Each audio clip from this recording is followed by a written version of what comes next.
Welcome to 4sight Friday Roundup, 4sight Health's podcast series for healthcare revolutionaries. Outcomes matter, customers count, and value rules. Hello again, everyone. This is Dave Burda, news editor at 4sight Health. It is Friday, February 26th.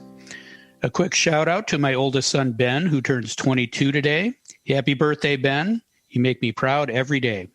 On today's episode of 4sight Friday Roundup, we're going to talk healthcare economics. Specifically, we're going to talk about a new report that compared the hospital price controlling powers of competition, price transparency, and rate regulation, and a new study that connects payer reimbursement rates to provider consolidation. Teaching today's healthcare economics lesson are Dave Johnson, founder and CEO of 4sight Health, and Julie Murchinson, partner at Transformation Capital. Hi, Dave. Hi, Julie. How are you guys doing this morning? Dave? Ben Burda, is his nickname BB? One of many. Well, anyway, the snow is melting here like the Wicked Witch of the West, so I'm ecstatic. Great. Julie, how about you? My dream has finally come true, and we've nominated someone to head CMS. I'm very excited about that. And the sun is out in California, so it's been a good week. All right. Needles are pointing in the right direction this morning. Great. Now, before we open our textbooks today, let's open our healthcare price transparency tools. Dave, have you ever used an app or a website to compare prices for medical care? Oh, I do it all the time, more for research than actual care. My favorite is the Surgery Center of Oklahoma, which if you go on their website, they've got a picture of the human body with little dots. So if you tap on the knee, you'll get the 20 procedures, and then you click on a procedure and you get a price. They describe themselves as free market loving, price displaying, state-of-the-art, AAA HC accredited, doctor-owned, multi-specialty surgical facility in central Oklahoma. How's that for a mouthful? Oh, my goodness. No, that's great. It also sounds like the game of Operation. I got to check out that illustration. It looks like the game of Operation. Does it? You're exactly right. All you need is tweezers. Classic. Julie, how about you? Have you ever shopped for care like you would for an item on Amazon? Oh, yeah. I was on a high deductible plan for a while, so I got really interested in these. And of course, there was nowhere near enough to actually manage to that. But I used to use GoodRx to search for drugs and Amino to search for doctors and procedures. I was definitely into it for a while. Like Dave, I also used eHealth insurance just for pure research when I was trying to kind of immerse myself in understanding the options for people who don't have employer-based insurance. So it's almost embarrassing. It is sort of fun, honestly. Yeah, that's great. Now, I haven't used it yet for shopping for care, but I did recently spend a lot of time shopping for a new primary care physician because our health insurance changed. The lesson I learned is when an online provider directory says a doctor is in network and taking new patients, don't believe it. Call the doctor's office. Yeah. Anyways, let's talk healthcare economics. Dave, Rand released a report that compared competition, price transparency, and rate regulation in terms of their ability to bring down prices that hospitals charge to private health plans. Tell us what the report found and what the findings add to the debate over hospital prices. Hospital spending constitutes between 35% of total healthcare expenditures. So in 2018, that translated into $1.2 trillion. That's trillion with a T. Using an economic term, hospital prices are insane. For example, California Pacific Medical Center, a Sutter Health facility outside San Francisco, has an almost 10 times differential in what it charges for routine C-sections, $6,241 for Medicaid patients, $60,584 for out-of-network commercially insured patients. Don't you love the specificity of those dollar amounts? With that context, let me briefly summarize the RAND report's findings and discuss its implications. RAND examined 3 ways to rein in hospital prices: rate regulation, competition, and transparency. In the current market, it's not even close. Rate regulation overwhelms competition and transparency in terms of reducing hospital expenditures. The report examines 2 types of rate regulation: price caps and rate setting. It's relatively straightforward to assess the impact of price caps. Capping prices at Medicare rates would reduce spending by $237 billion. Capping at 150% of Medicare rates would save $62 billion. Setting prices through a public option or for highly concentrated hospitals could also lead to dramatic decreases in hospital spending. Neither approach, however, would address the bugaboos of over and undertreatment, which are rife within the system. The reason regulation is more effective than either transparency or competition is that hospitals have established monopoly pricing power for commercial payers in hundreds of healthcare's regional markets. Relying only on price controls, however, to rein in hospital spending concedes that the healthcare industrial complex is simply too strong for competitive market forces to achieve appropriate supply-demand equilibrium. I refuse to believe that's true.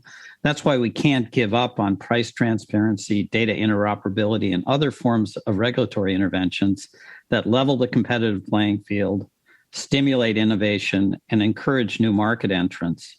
Top-down rate regulation is a blunt instrument that lowers costs but leaves the fragmented and overbuilt delivery system intact. Bottom-up, market-driven change has the power to transform care delivery in ways that promote better outcomes and greater value. Almost sounds like we need a customer revolution in healthcare, Dave. I think I read about that. That's great, Dave. Thank you. Julie, what's your take on the RAND report? What's realistic? And more importantly, if I'm a patient, why should I care?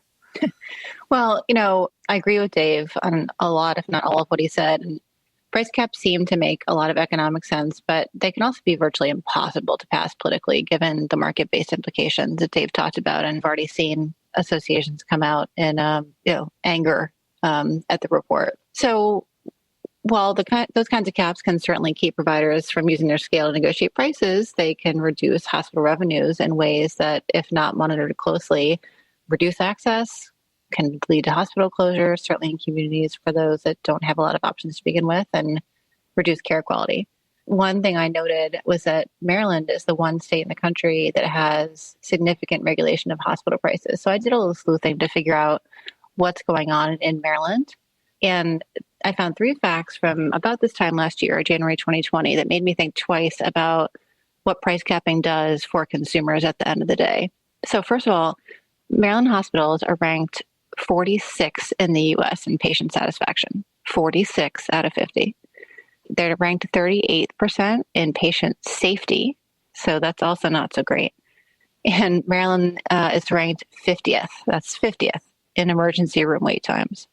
So I'm no statistician, but I would surmise that the stats in Maryland show that they don't quite have the focus on patient centricity and, how to really improve experience and ensure that patients are safe the way the rest of the market has come around to in our good old competitive market. So as Dave said, I'm not so sure it's the right instrument. Interesting. Yeah, no incentive to improve. Dave, anything to add to Julie's comments? I'm really glad Julie brought up Maryland. There are 2 issues in healthcare. There's cost per unit and number of units, and rate setting addresses the cost per unit problem. So in Maryland, whatever type of patient you are, the providers get paid the same amount of money. I have a friend who is very senior at Johns Hopkins who called me up one day and said, we've got a problem with amputations at Hopkins. And I said, well, what are you talking about? He said, well, even though it's the same rate for amputations, we're doing a whole lot more amputations than we should because we get paid more for those. We aren't doing as much of the preventative care that could eliminate the need for the amputation in the first place. So that's a real problem. The other thing he told me was that they've got 2 switchboards at Hopkins. And if you're coming from out of state, you go to one switchboard where you're treated with dulcet tones and lavished with attention and so on, because out of state patients pay more money. But if you go into the other one, it's like going to the state sponsored HMO, like Julie described.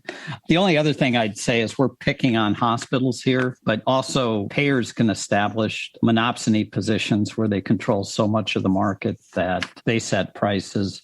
That's true here in Chicago. So monopoly, monopsony are bad any way you look at it.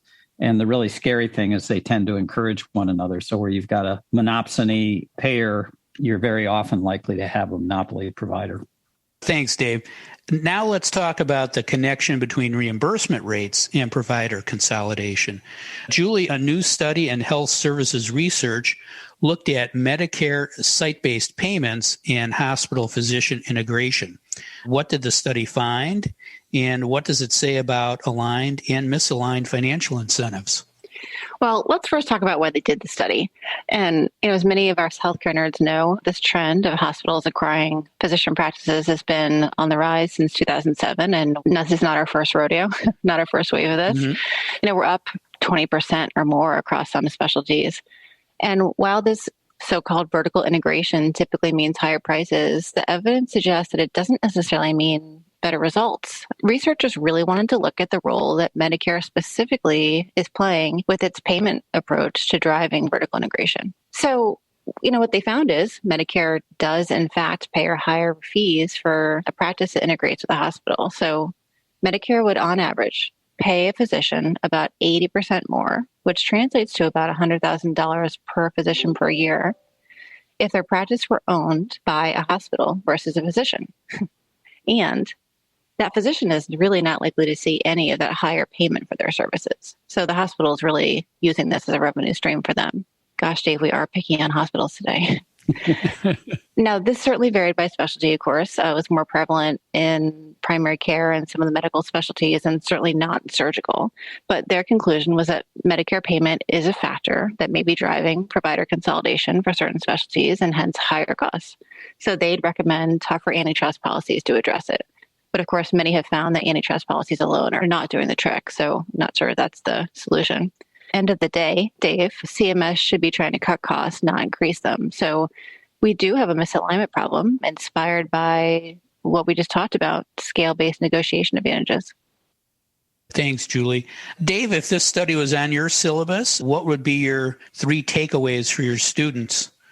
Well, the first is the data is old. It covers 2010 to 2016. It's just really frustrating the way the academic process works, that they can't turn around these studies more quickly, but the whole way they do peer review and so on slows things down.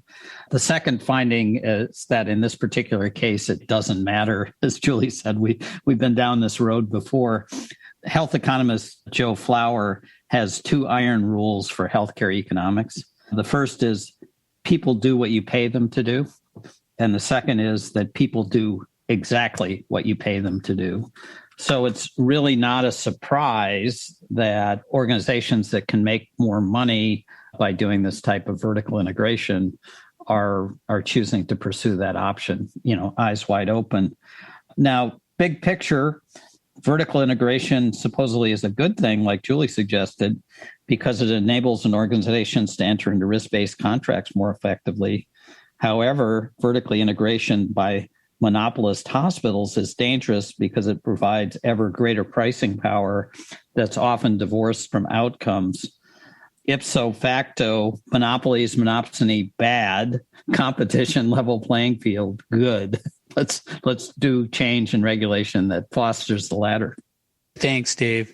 Julie, anything to add to Dave's comments? I would just completely agree with his monopoly, monopsony, and say that we don't necessarily want to not see integration, but it's the right kind of integration and the right kind of markets built around the patient and built around the consumer and getting more preventative that I think we hope to see. Got it. Thanks, Julie. All right, let's talk about next week. Julie, what's the big healthcare news next week? Well, I have a little personal PSA. I expressed my concerns last week about an uptick in depression, addiction, suicide. It was inspired in me mostly by the winter storm. It was just piling on top of our COVID isolation issues. And unfortunately, right here in sunny Marin County this week, we saw a devastation in our own community. Marin County lost a 7th grader and an 8th grader to suicide. These are middle schoolers. So I'll just repeat that phrase. They are middle schoolers. I have a middle schooler. And it has just brought home to this highly protected community the tsunami of mental issues that are hitting our shores with our kids. And we need to get ahead of it. So I hope I see more about these issues in the news the next week. We need to be talking about it. Agreed. That's sorry to hear. Dave, what's topping the healthcare news next week? Well, first, Julie, that's just such a powerful insight. I hope you're right. In terms of what we're going to be talking about next week, all eyes are on the prize, right? The 1.9 trillion, that's with a T, stimulus package. And we just found out this morning the $15 minimum wage is coming out. So that shall probably make it easier to pass. But anyway, all eyes will be on that. The other thing is we now know the Biden healthcare team. Becerra is about to be confirmed as HHS secretary.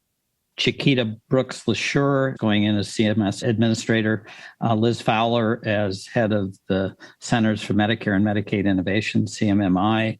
Brooks-LaSure and Fowler are Obama veterans, and when you combine them with Becerra, it looks like the emphasis is going to be on overhauling Obamacare through the legislative process. I guess the question is, will this team continue the aggressive regulatory reform that was going on in the Trump administration? And my friend Zeke Emanuel assures me that payment reform is going to be top of the agenda. So let's hope he's right. Got it, Dave. Here. Yep. Thanks, Dave, and thank you, Julie. That is all the time we have for today. I know I'm much smarter now than I was 20 minutes ago. Thank you. If you'd like to learn more about the topics we discussed, please visit our website at 4sighthealth.com. You also can find a recording of this podcast and all our podcasts on iTunes, Spotify, and other streaming services. Thanks for listening. I'm Dave Burda for 4sight Health.